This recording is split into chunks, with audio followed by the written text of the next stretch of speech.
Good morning. Academics for CSE YouTube channel पर आप सभी का स्वागत है। दोस्तों, आज का जो मेरा टॉपिक है वह इंडियन पॉलिटी से संबंधित है।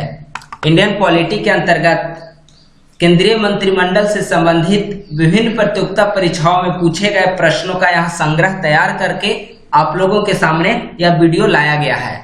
तो दोस्तों, अगर अभी तक आपने academics for CSE YouTube channel को सब्सक्राइब नहीं किया है तो निरंतर इन प्रश्नों का अपडेट पाने के लिए आप इसे तुरंत सब्सक्राइब करिए।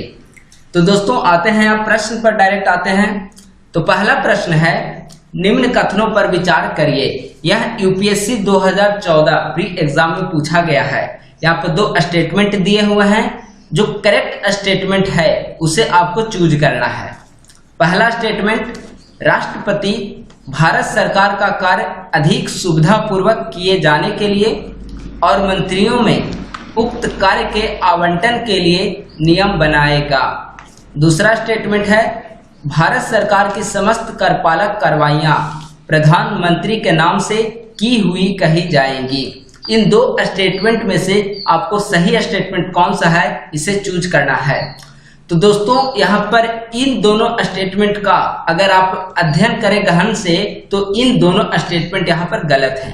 क्योंकि देखिए, पहला स्टेटमेंट है कि भारत सरकार के कार्य को इजीली तरीके से करने के लिए और मंत्रियों के बीच डिफरेंट जो उनके कौन से मंत्रालय आवंटित किए जाएंगे, आवंटन से संबंधित नियम राष्ट्रपति बनाएगा। यह बिल्कुल गलत है, क्योंकि ये आवंटन से संबंधित नियम जो है वो राष्ट्रपति के द्वारा नहीं, संसद के द्वारा बनाए जाते हैं।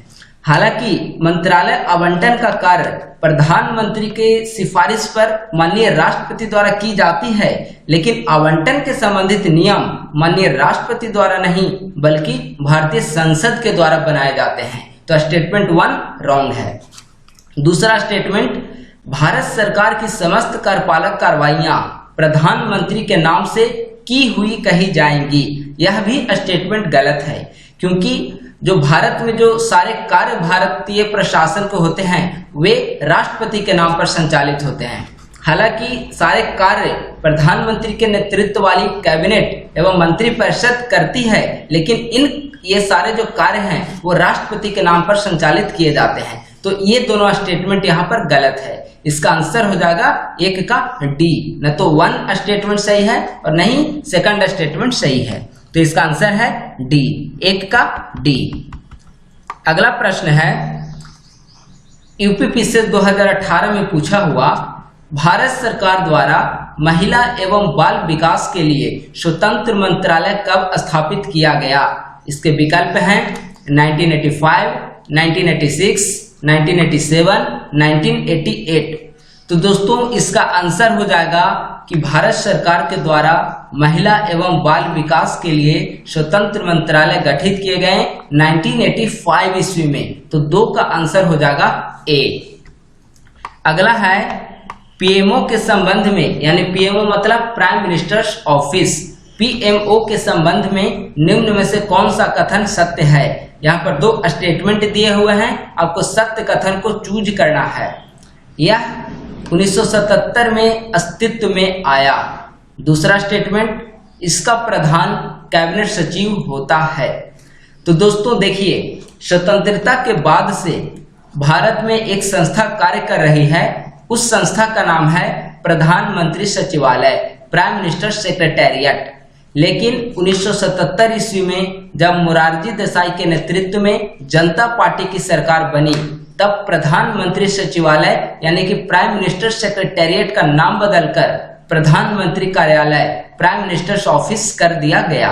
तो इसका पहला स्टेटमेंट सही है कि यह 1977 में अस्तित्व में आया, क्योंकि 1977 के पूर्व पीएमओ प्राइम मिनिस्टर सेक्रेटेरिएट के नाम से जानी जाती थी। तो पहला स्टेटमेंट सही है।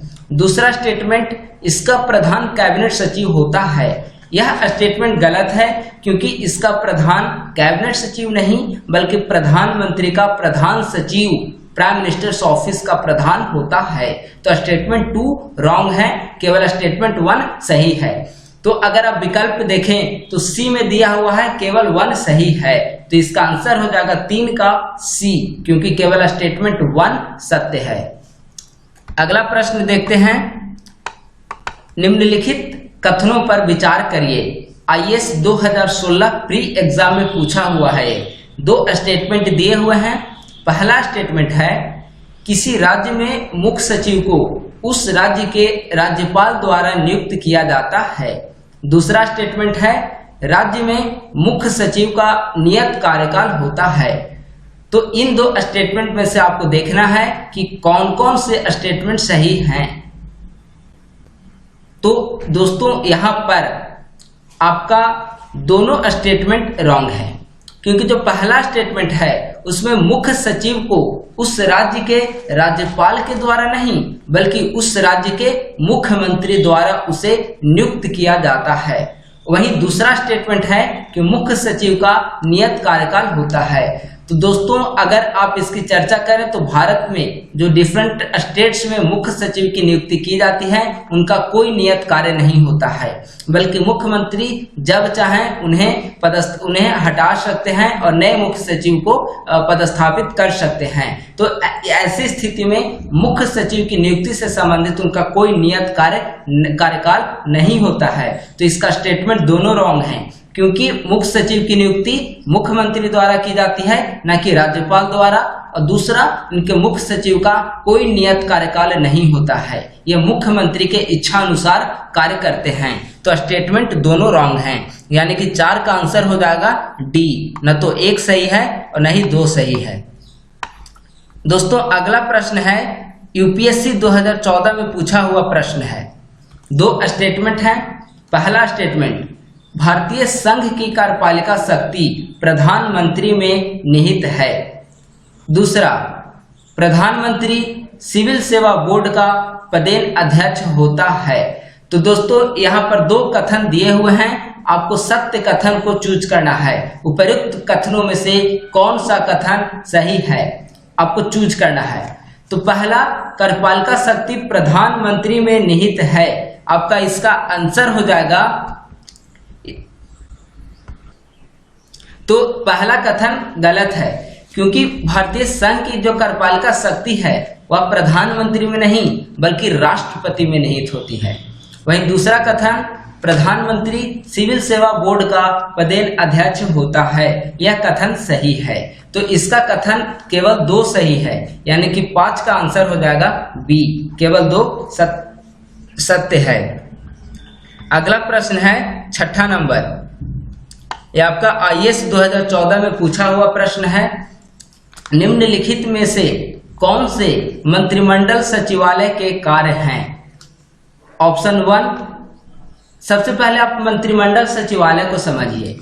देखिए कैबिनेट, आपका जब कार्यपालिका का गठन होता है तो 2 इसमें तरह के मंत्री होते हैं, एक मंत्रिमंडल और दूसरा मंत्रिपरिषद।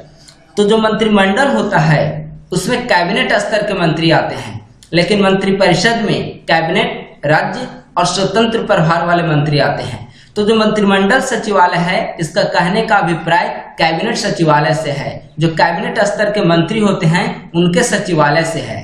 तो इसके कौन कौन से कार्य हैं आपको सत्य कथन को चुनना है। पहला है मंत्रिमंडल बैठकों के लिए कार्यसूची को तैयार करना।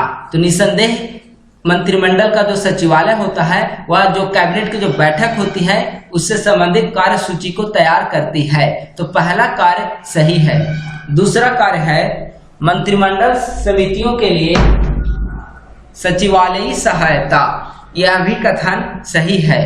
तीसरा है मंत्रालयों को वित्तीय संसाधनों का आवंटन। तो दोस्तों इसका कथन 3 गलत है, क्योंकि मंत्रिमंडल सचिवालय का कार्य वित्तीय संसाधन के आवंटन से संबंधित नहीं है। तो इसका आंसर हो जाएगा सी। केवल 1 एवं 2 सत्य हैं। अगला प्रश्न है जो यूपीएससी 2014 में पूछा हुआ है, कौन से कथन सत्य हैं इस पर विचार करना है। पहला, राष्ट्रपति भारत सरकार का कार्य अधिक सुविधापूर्वक किए जाने के लिए और मंत्रियों में उक्त कार्य के आवंटन के लिए नियम बनाएगा। दूसरा है भारत सरकार की समस्त कार्यपालक कार्रवाइयां प्रधानमंत्री के नाम से की हुई कही जाएंगी। तो दोस्तों हमने अभी क्वेश्चन नंबर 1 इसी को देखा था और क्वेश्चन नंबर 1 का ही आंसर होगा इसका डी, क्योंकि मैं वहां पर चर्चा कर चुका हूं। तो इसका आंसर हो जाएगा डी, न तो 1 सही है और न ही 2। कथन 1 इसीलिए रॉन्ग है क्योंकि निसंदेह राष्ट्रपति मंत्रियों के बीच मंत्रालय का आवंटन करती है, लेकिन उससे संबंधित नियम माननीय राष्ट्रपति के द्वारा नहीं बल्कि भारतीय संसद के द्वारा बनाए जाते हैं। तो कथन 1 रॉन्ग है। दूसरा कथन है भारत सरकार के समस्त कार्यपालक शक्तियां राष्ट्रपति के नाम से की हुई कही जाएंगी। तो दोनों स्टेटमेंट गलत है। अब क्वेश्चन 1 में मैं इसे विस्तार से चर्चा कर चुका हूं। क्वेश्चन नंबर 8 बीपीएससी मेंस 2002 में पूछा हुआ प्रश्न है। भारत का प्रधानमंत्री मुख्य है ए राज्य सरकार का, बी केंद्रीय सरकार का, सी राज्य तथा केंद्रीय सरकार का, डी उपर्युक्त में से कोई नहीं। तो दोस्तों जो भारत के प्रधानमंत्री होते हैं वे केंद्र सरकार के प्रमुख होते हैं, क्योंकि विभिन्न राज्यों में प्रमुख जो है वो मुख्यमंत्री होते हैं, लेकिन केंद्रीय स्तर पर प्रधानमंत्री होते हैं। यह बहुत इजी क्वेश्चन था, तो इसका आंसर हो जाएगा 8 का बी कि भारत के प्रधानमंत्री केंद्रीय सरकार के मुख्य होते हैं। अगला प्रश्न है यूपीपीसीएस मेंस 1992 में पूछा हुआ है।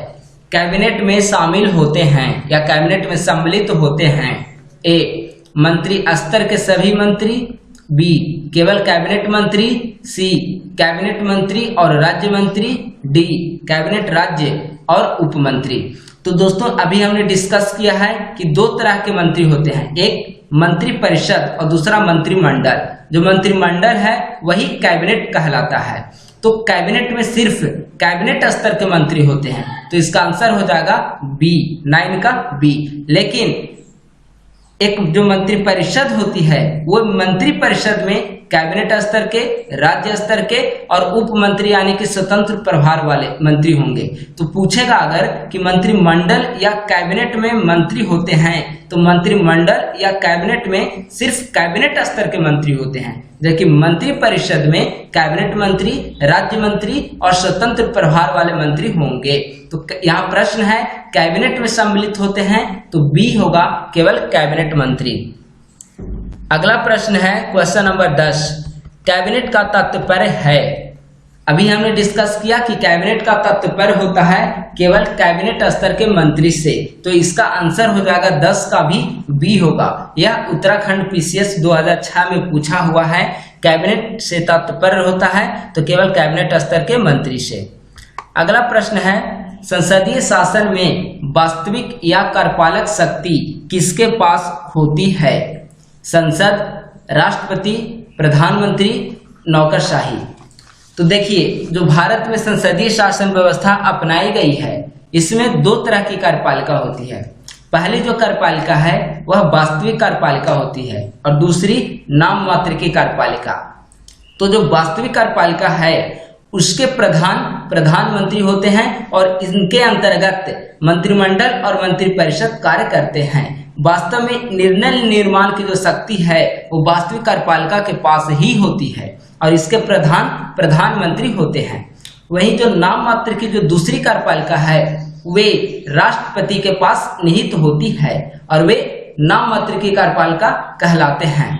तो यहाँ प्रश्न है कि वास्तविक कार्यपालिका शक्ति, तो वास्तविक कार्यपालिका शक्ति माननीय प्रधानमंत्री के पास निहित होते हैं। तो इसका आंसर हो जाएगा 11 का सी। अगला प्रश्न है 12 यदि भारत के प्रधानमंत्री संसद के उच्च सदन के सदस्य है तो, संसद के उच्च सदन मतलब राज्यसभा के सदस्य हैं तो वे अविश्वास की स्थिति में अपने पक्ष में वोट नहीं दे सकेंगे। बी वे निम्न सदन में बजट पर नहीं बोल सकेंगे। सी केवल उच्च सदन में ही वक्तव्य दे सकते हैं। डी उन्हें प्रधानमंत्री पद की शपथ ग्रहण करने के बाद 6 माह के अंदर निम्न सदन का सदस्य बनना पड़ेगा। तो दोस्तों यह प्रश्न आईएएस प्री 1997 में पूछा हुआ है कि यदि भारत के प्रधानमंत्री उच्च सदन यानी राज्यसभा के सदस्य हों पहला प्रश्न है कि वे अविश्वास की स्थिति में अपने पक्ष में वोट नहीं दे सकेंगे। यह कथन बिल्कुल सही है, क्योंकि अविश्वास प्रस्ताव हमेशा लोकसभा में लाया जाता है, और चूंकि अगर प्रधानमंत्री लोकसभा के सदस्य ही नहीं होंगे तो वे वोटिंग कैसे करेंगे। यहाँ प्रश्न है कि अगर भारत के प्रधानमंत्री राज्यसभा के सदस्य हो, यानी कि उच्च सदन के सदस्य हो, तो स्टेटमेंट 1 सही है, क्योंकि अविश्वास प्रस्ताव निम्न सदन में लाया जाता है, और अगर प्रधानमंत्री निम्न सदन के सदस्य नहीं हैं तो वे उसमें मतदान नहीं कर सकते। स्टेटमेंट 2 देखिए, वे निम्न सदन में बजट पर नहीं बोल सकेंगे। यह कथन गलत है, क्योंकि भारत के प्रधानमंत्री निम्न सदन और उच्च सदन दोनों में भी अपनी बात को रख सकते हैं। तो सी भी उसी तरह है कि केवल उच्च सदन में वक्तव्य दे सकते हैं। यह भी गलत है, क्योंकि वे निम्न सदन में भी वक्तव्य दे सकते हैं। अगला है कि उन्हें प्रधानमंत्री पद की शपथ ग्रहण करने के बाद 6 माह के अंदर निम्न सदन का सदस्य बनना पड़ेगा। यह भी गलत है, क्योंकि अगर वे दोनों में से किसी भी सदन का सदस्य नहीं होते तो 6 माह के अंदर किसी एक सदन का सदस्य बनना होता, लेकिन चूंकि वे राज्यसभा के सदस्य हैं तो निम्न सदन का सदस्य बनना अनिवार्य नहीं है। तो इसका कथन 1 सही है, केवल 1। अगला प्रश्न है क्वेश्चन नंबर 13, भारतीय संविधान के निम्नलिखित प्रावधानों में से कौन सा प्रावधान मंत्रिपरिषद की नियुक्ति तथा पदच्युति को विवेचित करता है। Article 70, article 72, article 74, article 75। तो दोस्तों अगर आपने आर्टिकल को सही तरीके से पढ़ा होगा तो आर्टिकल 74 में लिखा हुआ है कि भारतीय संविधान की जो मंत्रिपरिषद उसकी नियुक्ति कैसे की जाएगी और उनकी पदच्युति से संबंधित क्या क्या प्रक्रियाएं होंगी, इसका वर्णन 74 में किया हुआ है। तो 13 का आंसर हो जाएगा सी। अगला प्रश्न है, आमतौर पर भारत के प्रधानमंत्री होते हैं। ऑप्शन है संसद के सदस्य नहीं, बी है लोकसभा के सदस्य, सी है राज्यसभा का सदस्य, डी है दोनों सदनों का सदस्य। मतलब प्रश्न है कि आमतौर पर भारत के प्रधानमंत्री क्या होते हैं। संसद के सदस्य नहीं होते हैं, केवल लोकसभा के सदस्य होते हैं, केवल राज्यसभा के सदस्य होते हैं, या फिर दोनों सदनों के सदस्य होते हैं। तो दोस्तों अगर आमतौर पर देखा जाए या फिर स्वतंत्रता के बाद से मोस्टली जो प्रधानमंत्री हुए हैं वे लोकसभा के सदस्य हुए हैं।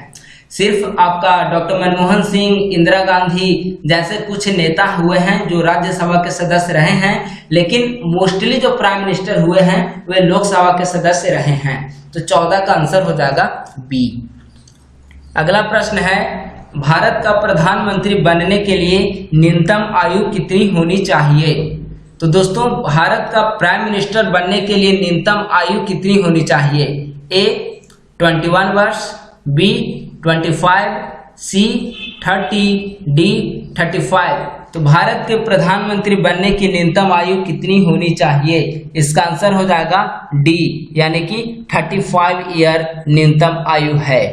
अगला प्रश्न है, उप प्रधानमंत्री पद का सृजन ए मूल संविधान के अंतर्गत हुआ था, बी संविधान के प्रावधानों से हटकर हुआ, सी 44वें संशोधन के द्वारा हुआ, डी 85वें संशोधन के द्वारा हुआ। तो दोस्तों जो उप प्रधानमंत्री पद का सृजन है वह कथन ए गलत है, ए नंबर का विकल्प, क्योंकि मूल संविधान के अंतर्गत हुआ था ऐसा नहीं है, क्योंकि उप प्रधानमंत्री पद का सृजन उप प्रधानमंत्री के पद से संबंधित वर्णन भारतीय संविधान में कहीं पर नहीं है, तो एक गलत है। आपका बी सही है, क्योंकि उप प्रधानमंत्री पद का सृजन संविधान के प्रावधानों से हटकर हुआ है, क्योंकि डिप्टी प्राइम मिनिस्टर से संबंधित कोई भी प्रोविजन भारत के मूल संविधान में वर्णित नहीं है। तो इसका कथन बी सही है कि भारतीय संविधान के प्रावधानों से हटकर हुआ है।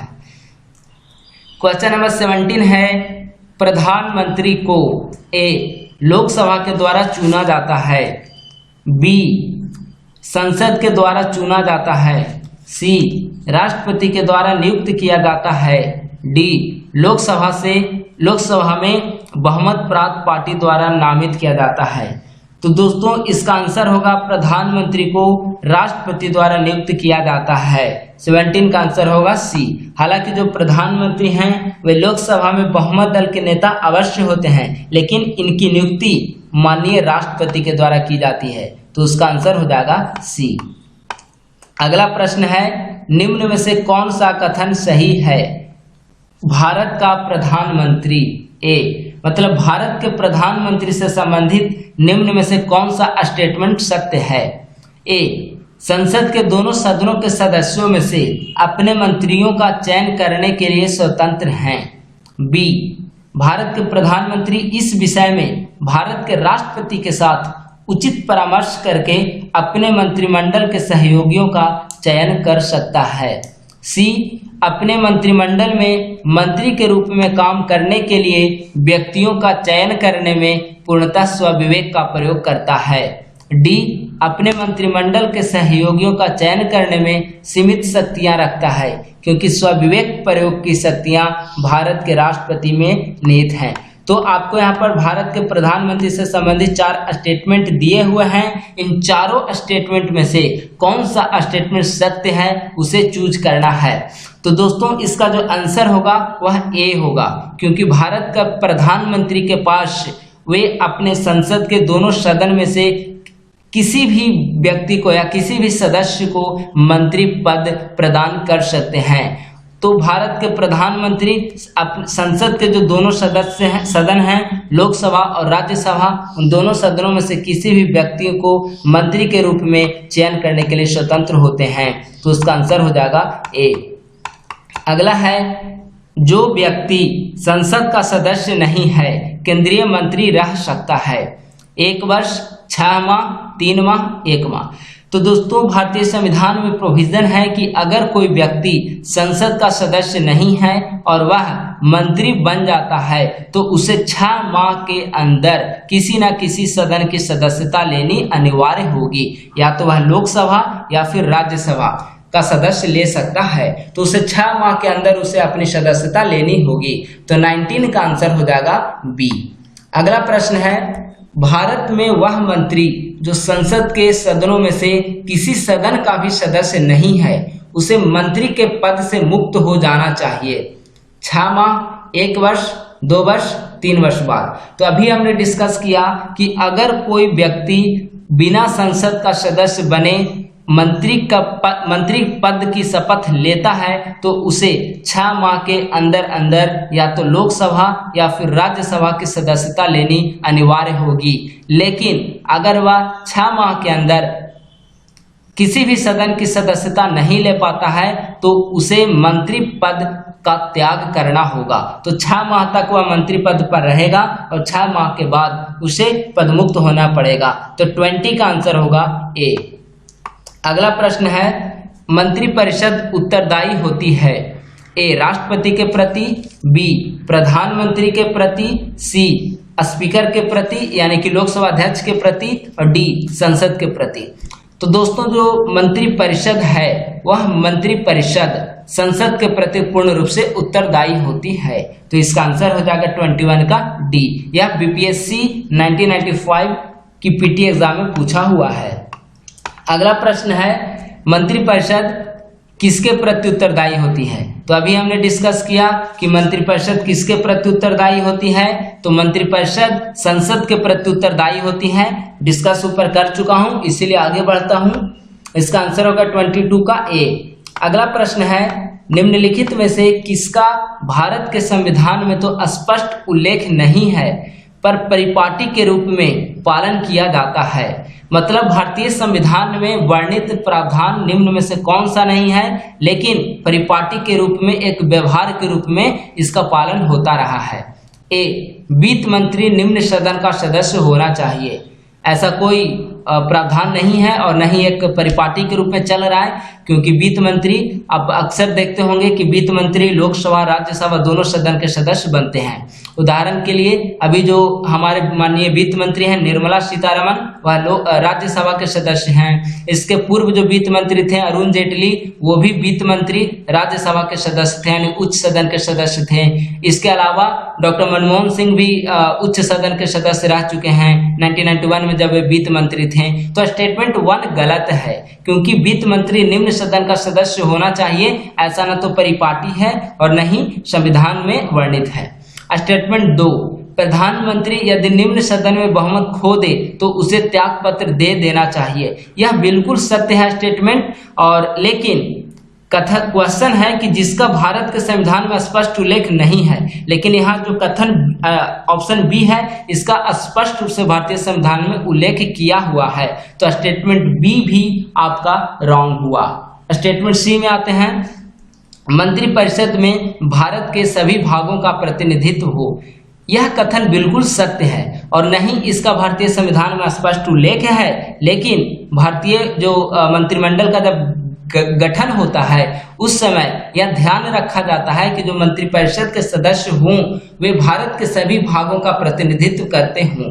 जैसे कुछ मंत्री आपके बिहार से बनेंगे, कुछ यूपी से, कुछ बंगाल से, कुछ डिफरेंट स्टेट से, कर्नाटक, आपका आंध्र, साउथ इंडिया या फिर Jammu Kashmir, north east India, सभी भागों से मंत्रिपरिषद के रूप में सदस्यों की नियुक्ति की जाती है ताकि भारत के सही भागों का प्रतिनिधित्व मंत्रिपरिषद में होता रहे। तो यह एक परिपाटी के रूप में, यह एक व्यवहार के रूप में चलित हुआ है, इसका भारतीय संविधान में कोई उल्लेख नहीं है। तो इसका आंसर होगा 23 का सी।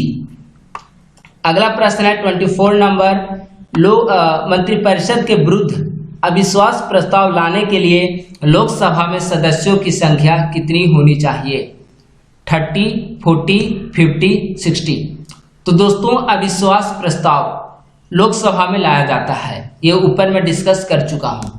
तो अविश्वास प्रस्ताव, अगर मंत्रिपरिषद के विरुद्ध अविश्वास प्रस्ताव लोकसभा में लाई जाती है तो न्यूनतम 50 सदस्यों की सहमति होना अनिवार्य है। तो इसका आंसर होगा 24 का सी, 50 मेंबर। 25, लाभ का पद परिभाषित हुआ है संविधान द्वारा, सर्वोच्च न्यायालय द्वारा, संघीय मंत्रिपरिषद द्वारा और डी संसद के द्वारा।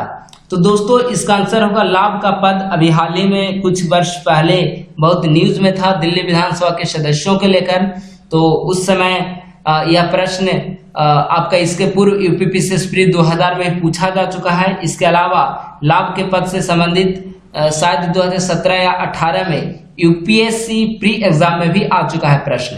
तो लाभ के पद का जो वर्णन है वह भारतीय संविधान में नहीं किया गया है और न ही सर्वोच्च न्यायालय और मंत्रिपरिषद द्वारा किया गया है, बल्कि संसद द्वारा जनप्रतिनिधित्व अधिनियम 1951 में लाभ के पद का जिक्र किया हुआ है। तो इसका आंसर होगा लाभ का पद परिभाषित है डी संसद द्वारा। अगला प्रश्न है, संघीय मंत्रिपरिषद के मंत्री उत्तरदायी होते हैं प्रधानमंत्री के प्रति, राष्ट्रपति के प्रति, संसद के प्रति और केवल लोकसभा के प्रति। तो इसका आंसर होगा मंत्रिपरिषद के मंत्री उत्तरदायी होते हैं तो लोकसभा के प्रति वे उत्तरदायी होते हैं। आंसर होगा डी। अगला है, भारतीय राजनीतिक व्यवस्था में कार्यपालिका खाली जगह के अधीन रहकर कार्य करती है। राजनीतिक व्यवस्था में कार्यपालिका किसके अधीन रहकर कार्य करती है? न्यायपालिका के अधीन, विधायिका के अधीन, चुनाव आयोग के अधीन, संघ लोक सेवा आयोग के अधीन। तो दोस्तों आप जानते हैं कि जो भारत में जो कार्यपालिका है वह विधायिका के प्रति उत्तरदायी होती है और विधायिका के अधीन रहकर ही कार्य करती है। तो इसका आंसर हो जाएगा बी। इसे आप एग्जाम्पल से समझ सकते हैं। एग्जाम्पल लेते हैं कि जो भारत में जो कार्यपालिका है उससे धन की जरूरत पड़ती है, वित्तीय स्रोत की जरूरत पड़ी, और वित्तीय स्रोत चूंकि संचित निधि में पैसा जमा होते हैं और संचित निधि से पैसा निकालने के लिए मंत्रिमंडल या मंत्रिपरिषद को संसद की सहमति अनिवार्य होती है और संसद विधायिका है। तो इस तरह से कार्यपालिका जो है वह विधायिका के अधीन रहकर कार्य करती है। अगला प्रश्न है, भारत के 12वें प्रधानमंत्री कौन थे? चंद्रशेखर, देवगौड़ा, आई के गुजराल, AB वाजपेयी मतलब अटल बिहारी वाजपेयी। तो यह सिंपल एक फैक्ट बेस्ड क्वेश्चन है कि भारत के 12वें प्रधानमंत्री कौन थे। तो अगर आपको प्रधानमंत्री की लिस्ट याद होगी तो 12वें नंबर पे आपके इंद्र कुमार गुजराल आएंगे, यानी कि 12वें प्रधानमंत्री इंद्र कुमार गुजराल थे। अब भारत के प्रधानमंत्री का क्रम याद कर लीजिएगा, जैसे प्रधानमंत्री सबसे पहले पंडित जवाहरलाल नेहरू, फिर कार्यवाहक के रूप में गुलजारीलाल नंदा, फिर लाल बहादुर शास्त्री, फिर गुलजारीलाल नंदा। तो इस तरह से इनका जो क्रम चला रहा है उसमें आपका 12वें प्रधानमंत्री इंद्र कुमार गुजराल रहे हैं। अगला है, निम्नलिखित में से कौन एक से अधिक बार प्रधानमंत्री नियुक्त हुए हैं? जवाहरलाल नेहरू, इंदिरा गांधी, गुलजारीलाल नंदा और अटल बिहारी वाजपेयी। ये मल्टीपल बेस्ड क्वेश्चन है, यहाँ एक से ज्यादा विकल्प सही हैं, आपको चूज करना है कि कौन एक से अधिक बार प्रधानमंत्री नियुक्त हुए हैं। तो जैसा आप जानते हैं पहला ऑप्शन है जवाहरलाल नेहरू। तो जवाहरलाल नेहरू स्वतंत्रता के बाद से 1964 ईस्वी तक जवाहरलाल नेहरू भारत के प्रधानमंत्री थे, यानी कि इनका 3 या 4 टर्म ये प्रधानमंत्री के रूप में नियुक्त हुए हैं। तो आंसर ए सही है। इंदिरा गांधी भी आप एक से ज्यादा बार रह चुकी है। अटल बिहारी वाजपेयी भी एक से ज्यादा बार रह चुके हैं। गुलजारीलाल नंदा तो 2 बार कार्यवाहक प्रधानमंत्री के रूप में कार्य किए, जैसे पंडित जवाहरलाल नेहरू के तुरंत बाद गुलजारीलाल नंदा बने थे, उनके बाद लाल बहादुर शास्त्री और उनके बाद फिर गुलजारीलाल नंदा। तो इस तरह से ये चारों जो ऑप्शन हैं वे एक से अधिक बार प्रधानमंत्री नियुक्त हो चुके हैं। तो आज का जो अंतिम प्रश्न है 30 क्वेश्चन नंबर, वो अंतिम प्रश्न है, भारत के किस प्रधानमंत्री की मृत्यु देश के बाहर हुई है? Option A Jawaharlal Nehru, B Morarji Desai, C Lal Bahadur Shastri, D Chaudhary Charan Singh. तो दोस्तों आप लोग जानते होंगे कि जब ताशकंद समझौता हो रहा था उस समय भारत के प्रधानमंत्री पद पर लाल बहादुर शास्त्री सुशोभित थे और ताशकंद समझौता के लिए ये वहां गए हुए थे। समझौते के दौरान ही इनकी रहस्यमय तरीके से वहां पर मृत्यु हुई थी। तो देश के बाहर किस प्रधानमंत्री की मृत्यु हुई? तो इसका आंसर हो जाएगा सी लाल बहादुर शास्त्री। तो दोस्तों इस तरह से आज हमने आपके साथ विभिन्न प्रतियोगिता परीक्षाओं में केंद्रीय मंत्रिमंडल एवं मंत्रिपरिषद से संबंधित जो पूछे हुए प्रश्न है उसे हमने आप लोगों के साथ जिस्ट तैयार कर डिस्कस किया है। और ये अगले वीडियो में और जो इससे संबंधित प्रश्न जो शेष रह चुके हैं उसे अगले वीडियो में मैं आप लोगों के साथ चर्चा करूंगा। दोस्तों उम्मीद है कि आपको ये हमारी वीडियो पसंद आई होगी। अगर आपको ये हमारी वीडियो पसंद आई हो तो इस चैनल को लाइक, सब्सक्राइब और शेयर करना ना भूलें और अपने दोस्तों के साथ इस वीडियो को शेयर करें और बने रहिए हमारे academics for CSE YouTube channel पे। मैं शीघ्र ही एक नए वीडियोस के साथ आपके सामने उपस्थित होऊंगा। धन्यवाद दोस्तों।